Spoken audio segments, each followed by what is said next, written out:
Good morning. So it's about 6:45. It's Monday morning. Um, I seem to be feeling a lot better this morning. I'm a lot more calm. I'm out on a walk with the dogs. I'm trying to just stay in the moment as much as possible. The sun's coming up behind me. I wanted to film a little bit because I'm going back to get the kids out in a minute, and the last videos from yesterday were kind of, I was in that, I was in a state. And so this morning I did meditation. I got in really deep, uh, a lot deeper than I do a lot of times. And I'm just kind of going to stay today very busy.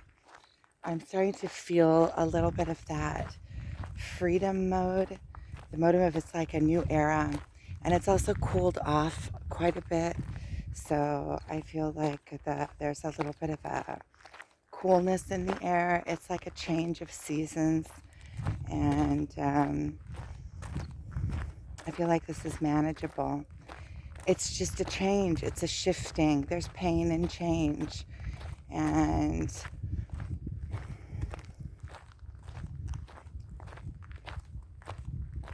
for quite a while now, my twin has been at the center of my life pretty much. It's almost been like an everyday.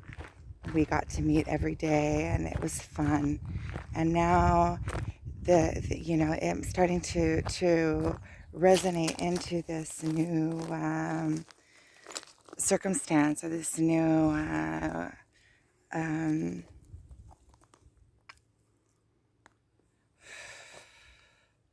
of how things are, this change, this new reality. And if at first I was kind of a little bit still in denial almost, when I really think about the facts, there is no denial. You can't deny it.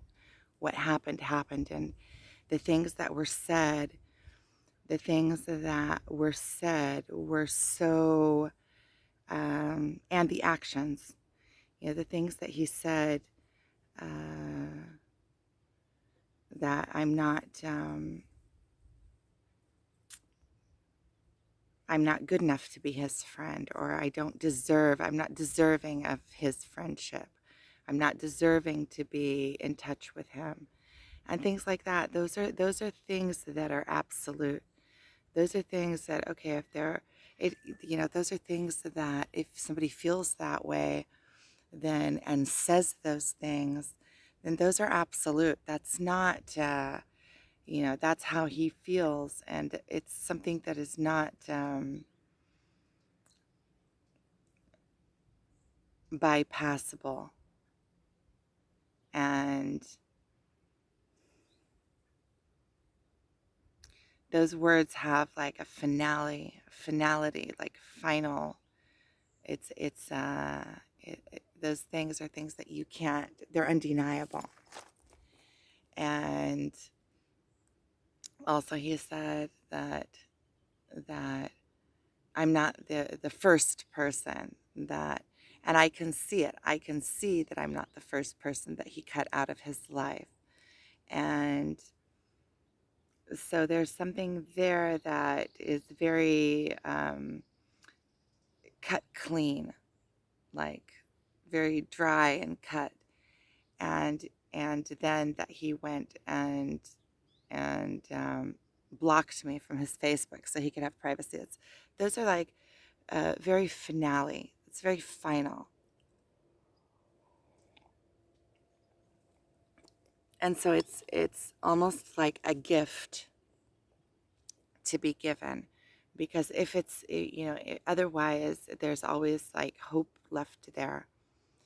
And I'm still coping with the kind of feeling like I still feel his presence. It's strange. I still feel like his presence, so like in me. Almost like, oh, this is another step in the journey or something like that. And but I've decided to just take it for what it is and continue on, and um, and let it go by a decision. And I think that this morning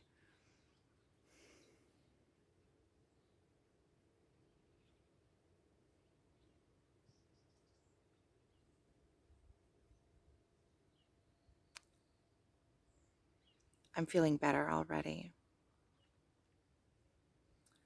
There's still that pain there, but the sun is coming up and there's a chill in the air, and I'm out in nature and everything is beautiful. I'm getting my book out, and I'm just going to focus on the things that I have to do and try to bring all of that focus back down to my work. Yesterday I was running all day long, and I realized that there's no sense in that. There's no sense in it. What is the running for? I can't run for myself. The emotions are within me. And what? I'm going to see him, and then what? What? I am,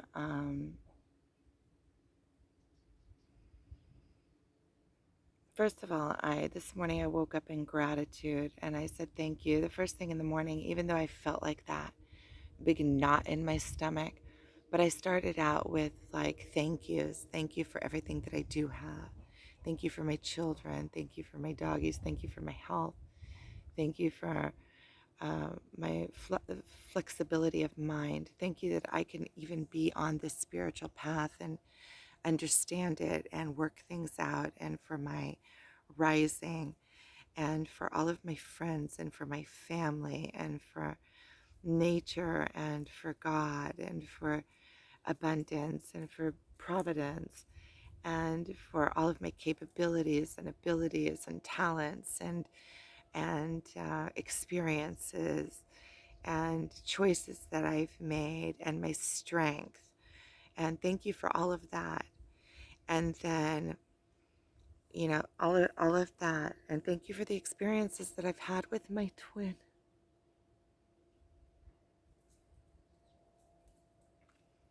And thank you for allowing me to let go.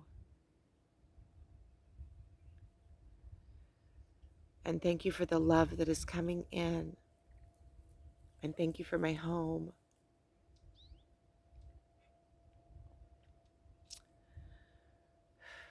And then I was doing a meditation that was my twin's guided meditation that was very similar to Wayne Dyer's guided meditation. So the last few days I've been doing Wayne Dyer's guided meditation,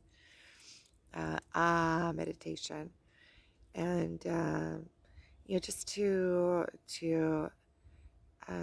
allow myself space to get my twin out of my mind. I don't need him constantly in my mind when I'm trying to let go. And I like this new meditation. It's good. And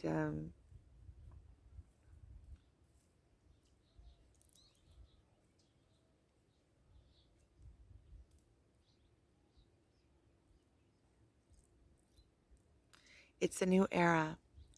And the more I say thank you for the things that I do have, and the more that I notice, and the more that I can bring myself into the moment, the quicker all of this is going to go. And I understand that I'm going to get over this. Regardless, the pain is going to go away.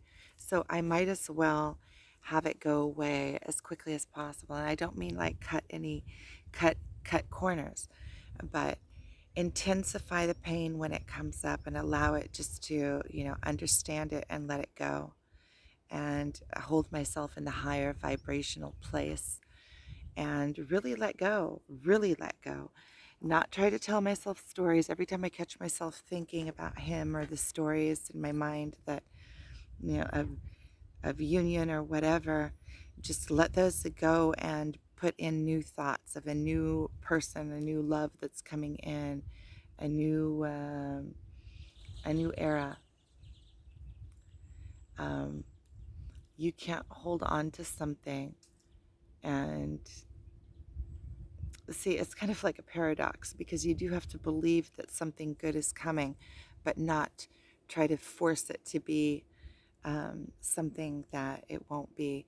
And if he had those feelings towards me, then I would know it. It wouldn't be something that is so elusive that you can't even, it wouldn't be so elusive.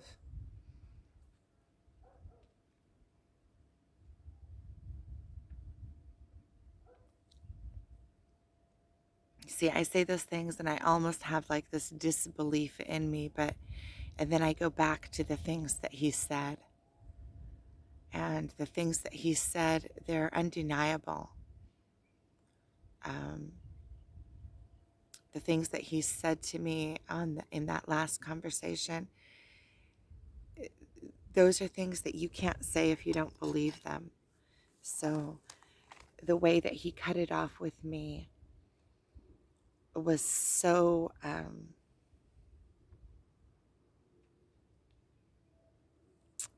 sharp. The words that he said are undeniable. There's no way to turn those words into anything but what he meant, because I could also see that he really meant it. It came with a lot of emotion. He was really like you're an undeserving of being my friend even. And then I start thinking to myself, like, do I want a friend like that? That, you know, maybe it's exactly the opposite as well. Maybe I am undeserving of being his friend, but maybe he's undeserving of being my friend as well. You know, with, maybe that's not the kind of friendship that I want. I don't know. I'm still working that around because I know that he was right in what he said. But at the same time, in a friendship, there's give and take, and there's also understanding, and there's also a way of saying things that gives space to the other.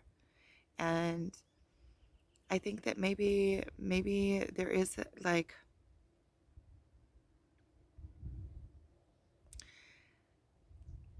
right now, I'm not trying to blame or anything. I'm trying to understand what I feel, and I'm trying to um, yeah, I'm always looking at his side as his point of view. Okay, so I'm undeserving and his point of view.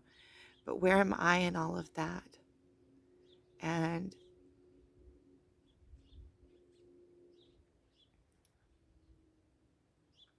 I think maybe that I lost myself. I think that I enjoy the way that he is because he's so like I have to get back. Because he's so sharp with what he says, and he says things with such determination and sharpness, and I really appreciate that.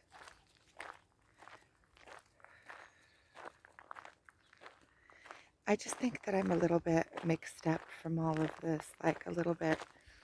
I still have a little bit of fog in my mind, but I'm getting stronger. I really want to enjoy this morning. Let's see, over there's the Sea of Galilee.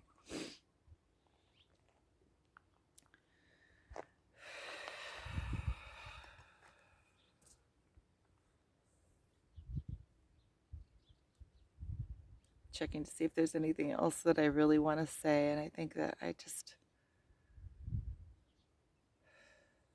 that's all I have to say this morning.